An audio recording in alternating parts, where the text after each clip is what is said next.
Hey everybody, I am Lillie Mae, and I'm the creator of the Glambitious brand. I'm going to talk to you today about how to thrive as a Black woman after 40. Yes, after 40. I have found myself to be 43 years old, single, child-free, and living in my hometown.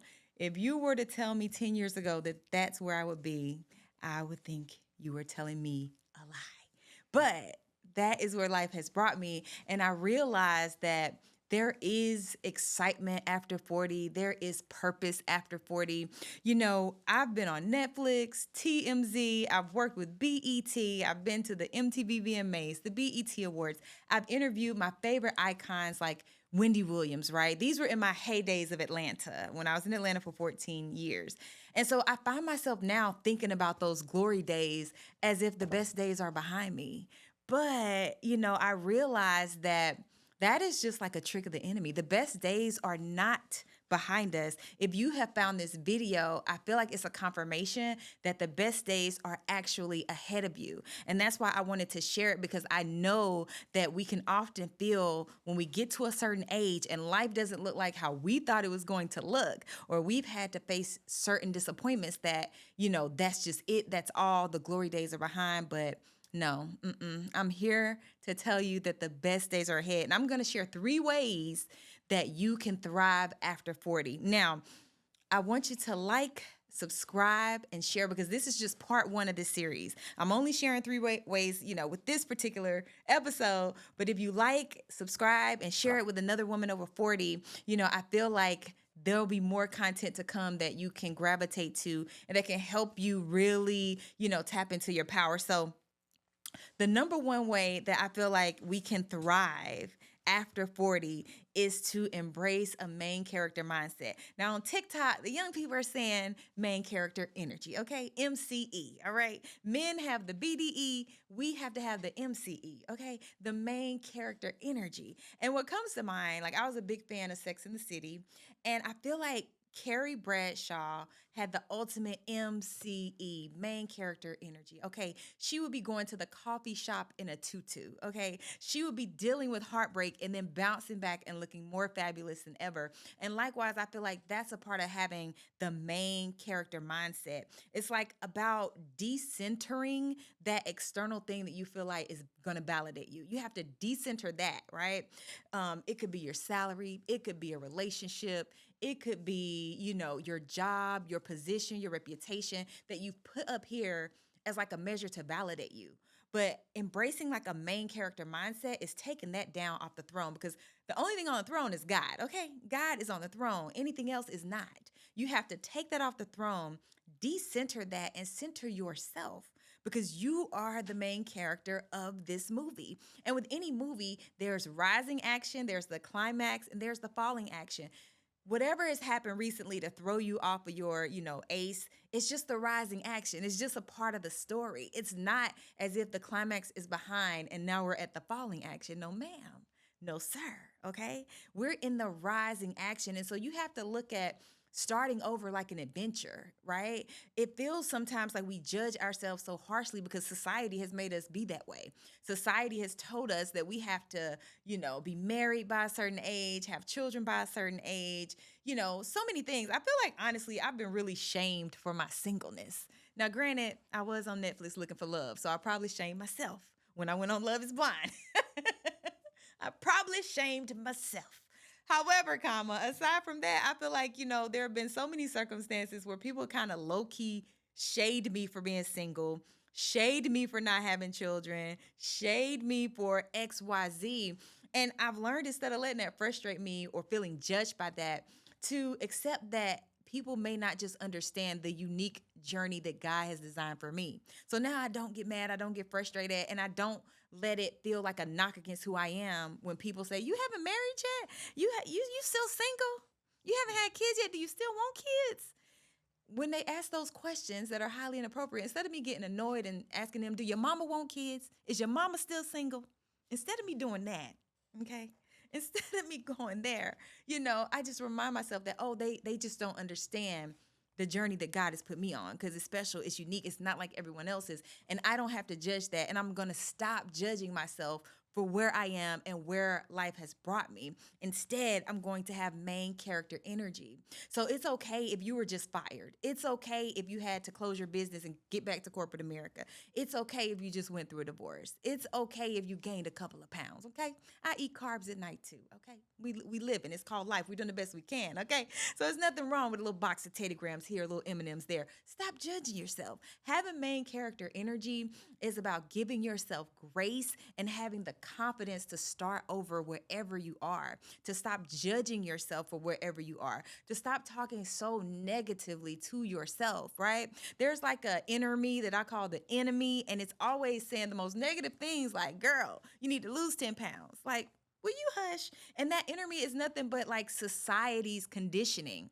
So it's not even your fault when you think negative thoughts. It's society's conditioning that has made us feel like as women, we have to be perfect. We have to do everything right. We have to have these accomplishments, by a certain age, by a certain point.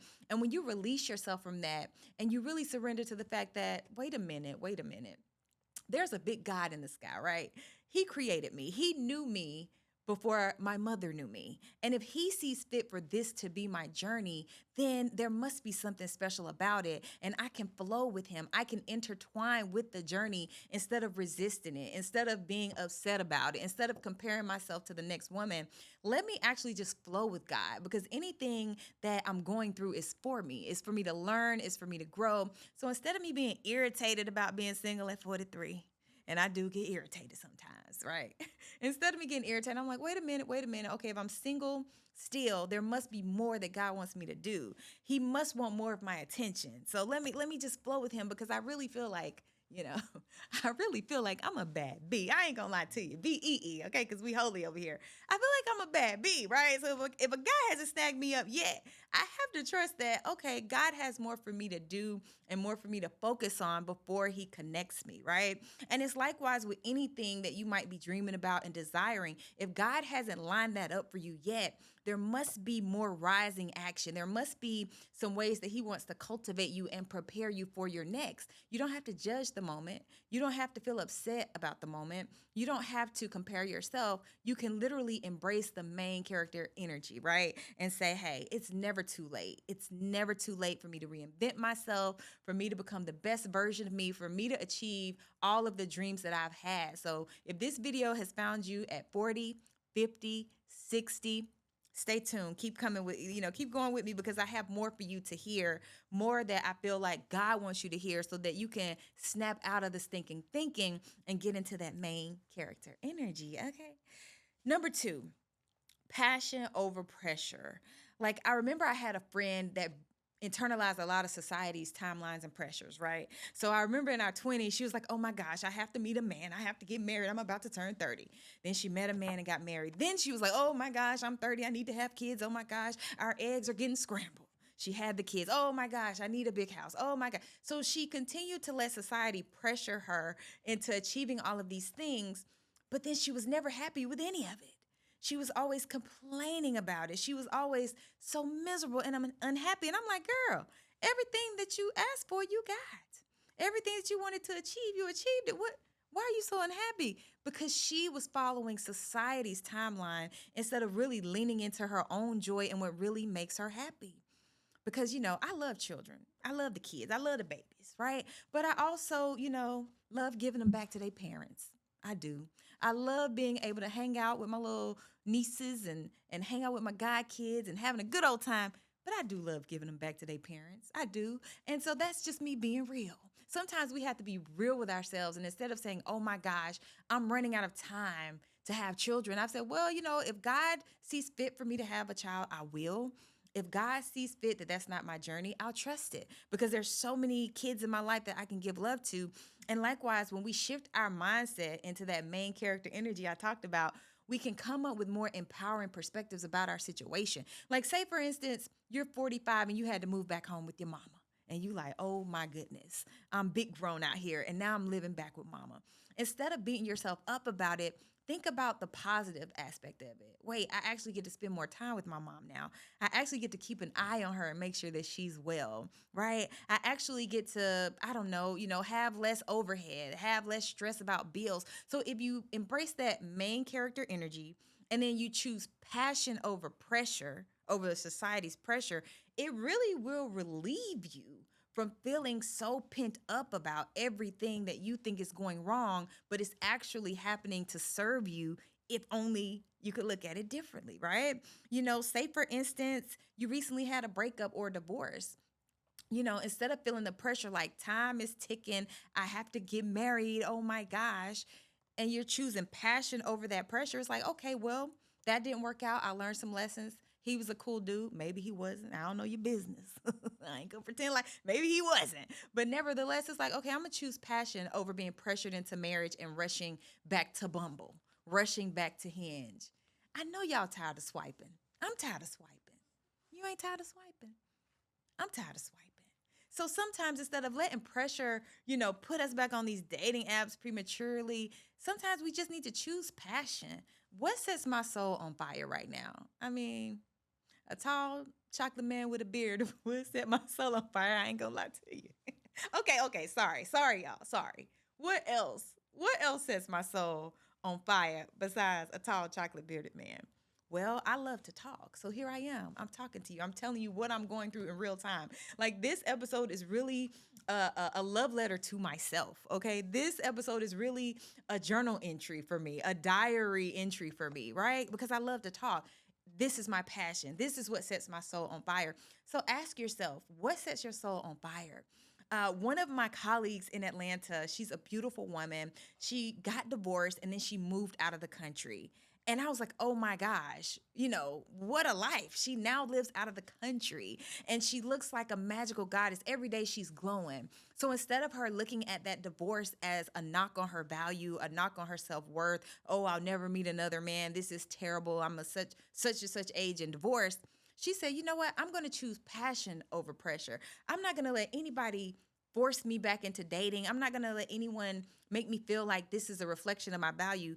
I'm passionate about travel. I'm going to move out of the country. I'm going to start hosting retreats. So that's another example of how to choose passion over pressure because we put so much pressure on ourselves.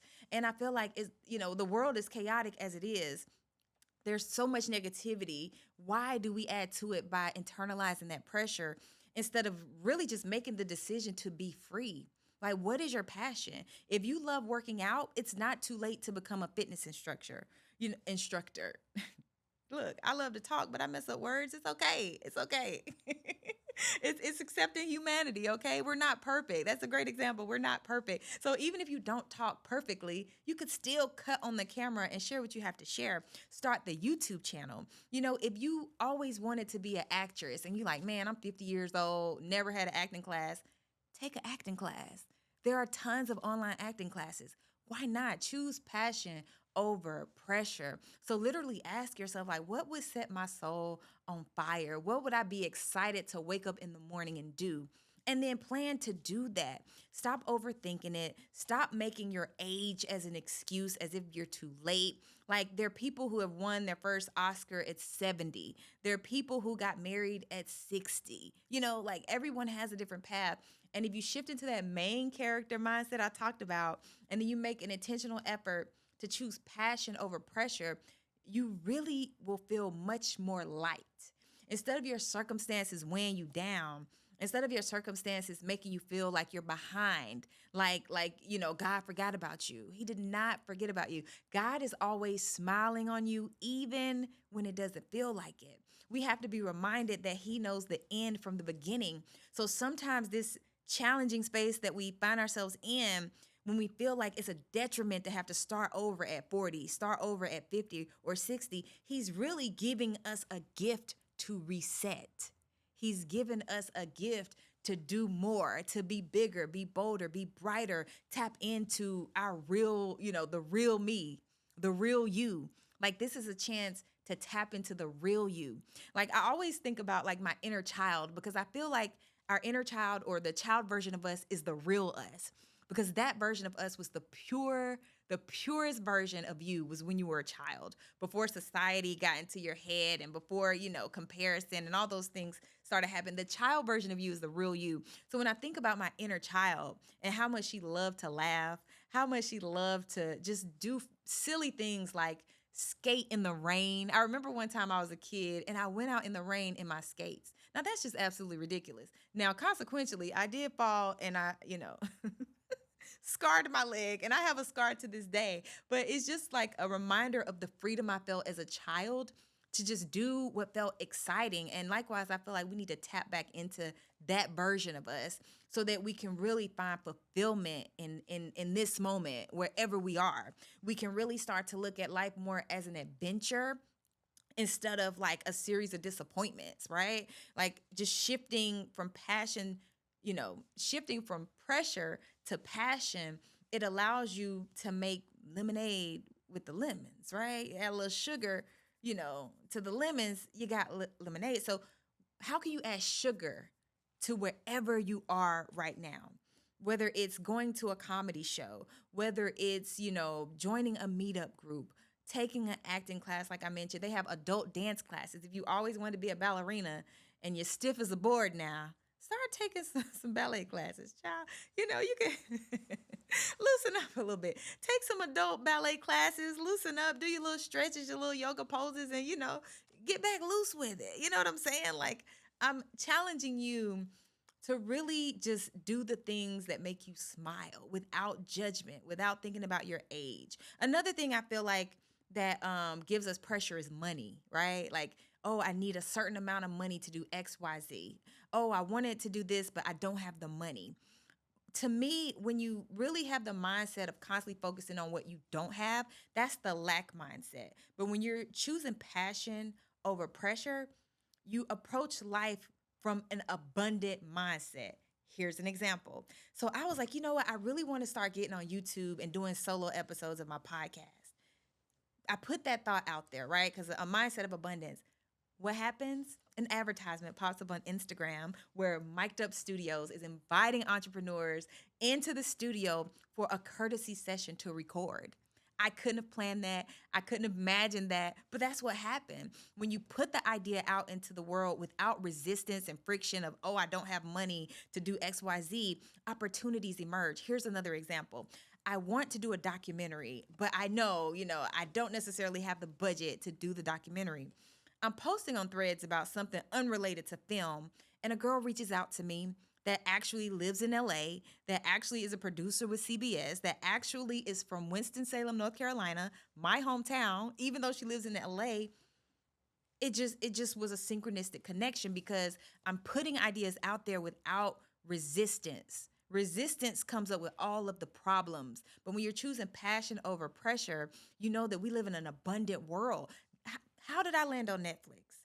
As a little girl that grew up in the hood in Winston-Salem, how did I land on Netflix on an Emmy-nominated show? It wasn't by my own doing at all. It was simply me putting an idea out there like, man, I would love to be on TV someday. Putting an idea out there. I would love to be on TV. Putting an idea out there.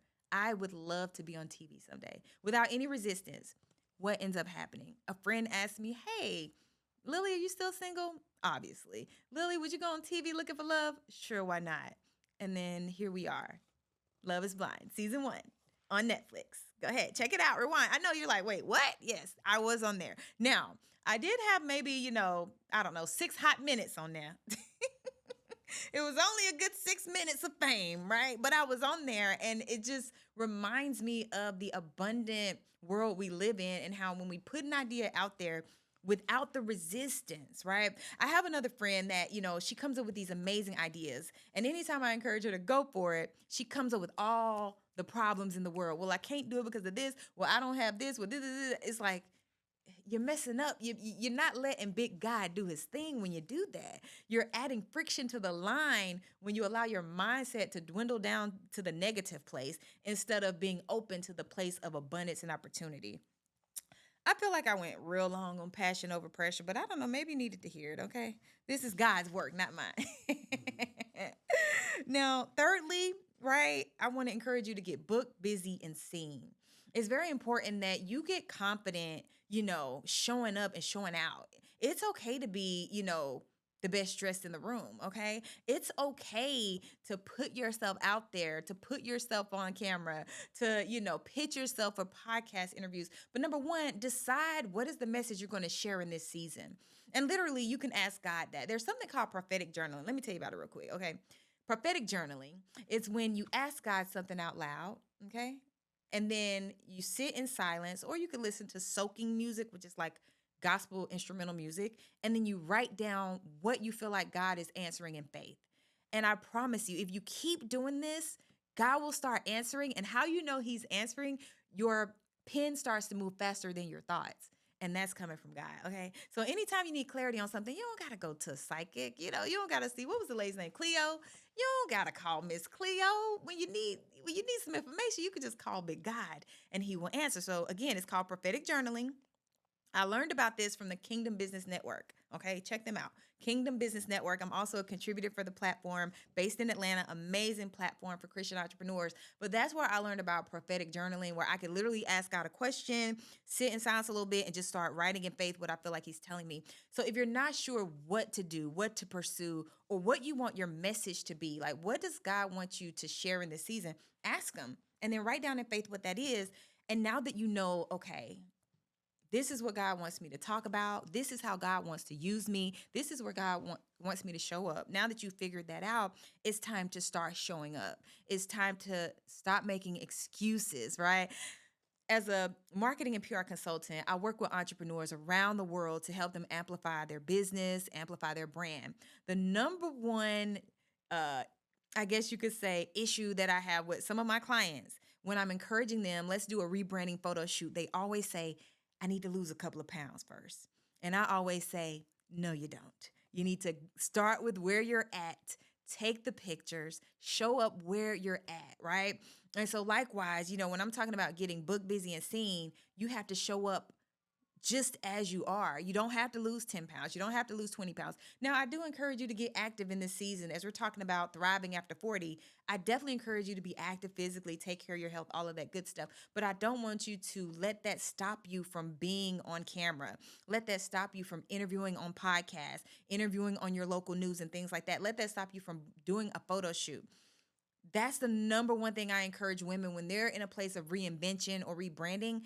Book the best photographer in town, book a stylist and a makeup artist, and get a brand new photo shoot. Nothing says reinvention like some beautiful photos, like some polished photos where you're serving, right? Where you're giving the best version of you. Always do that if you can. Now, if you're like, Lillie, I just got fired from my job. I cannot spend $400 on a photographer. Okay, I understand, no pressure. Here's a plan B. If your money is funny, plan B. Plan B is get your iPhone out and a tripod. Go to the Mac counter. They'll do your makeup if you buy like $40 in products. Go to the Mac counter at the mall. Let them do your makeup, buy a couple of products, take your iPhone in a stand, go outside and take some pictures. Then use the Canva image upscaler and it will increase the quality of your pictures so that it looks professional. And you can use the Face app on your phone. Download the Face app and it'll polish it up too. So that's like plan B if you can't do the photo shoot. But I encourage you to get some brand new photos and start pitching yourself for podcasts. Like if you're like, Lillie, how do I pitch myself? What do I say? Chat GPT prompt. I want to speak on podcasts about how to reinvent yourself after 40. Create a 1-paragraph media pitch for me. That's your media pitch. Or let's say, you want to teach people about travel. You want to teach people about fitness. You want to teach people about mental health. Whatever it is that God tells you, this is the message I want you to share with the world. Go over to ChatGPT. I feel like ChatGPT is a cousin. It's our AI cousin. So pull up your AI cousin. Let him know what you need. He'll give you a good paragraph media pitch that you could start pitching podcasts. You can pitch local news and really start to speak up and show up and elevate your voice in the season. Like that's the best way to get busy, to get booked, to get seen, is to get some polished photos, get a good pitch and start pitching yourself, okay? Also, you want to get outside of the house a little bit. A lot of us work from home, right? After the pandemic, I know a lot of us work from home. And it is easy. Like I could be in the house for 48 hours and never go out for fresh air if I don't make myself get out of the house. And likewise, in this season, you have to get around some new energy. You have to start going to social events, business events, any type of event. Go to a restaurant, get a bite to eat, get outside of the house. And I challenge you to at least get out at least once a week, something that's social, something that's business related, so that you can, embrace some new energy, meet some new people, build some profitable connections. If you go to an event and you get business cards, follow up with them the next day and invite them to like a 15-minute chat to connect, to build.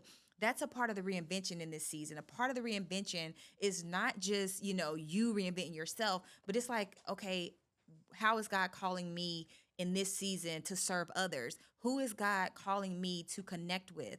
How is God calling me to elevate, his word and his presence? It's not just about us. It's about God at the end of the day. And so he's allowing you this reinvention season so that the new, better, improved version of you can elevate in your purpose with ease and with flow. There may have been some lessons, there may have been some disappointments, but that is no reason to feel like your light can't shine even brighter in phase 2, okay? I promise you, phase 2 is going to be better than phase 1. What is ahead is better than what's behind. And I hope that, my little ramblings helped a little bit today. I hope that, what I had to share sparked something in you to be like, wait a minute.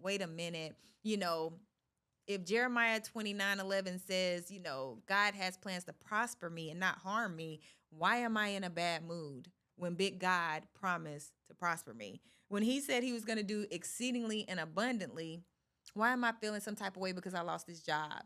Why am I feeling some type of way because this man decided to ghost me? The man wasn't exceedingly or abundantly what God has for you, baby girl.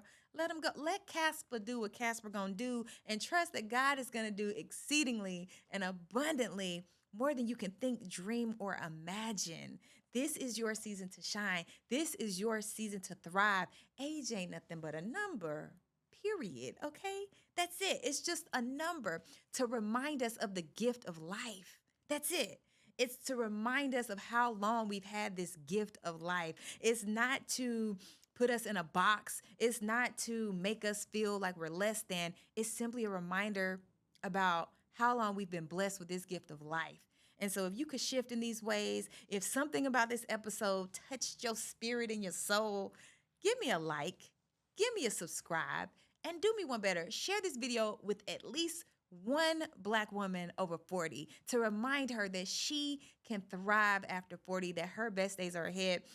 You can also visit theglamceo.com and subscribe to my email list. I send out grants. I have opportunities to speak at my live events. I have an event in Houston coming up. I have an event in New Orleans during Essence Festival weekend, and you can be a panelist there. You could travel with me. I have opportunities to be on my magazine covers. Tons of opportunities for you to get booked, busy, and seen. So just visit theglamceo.com to subscribe. Let me know in the comments what you think.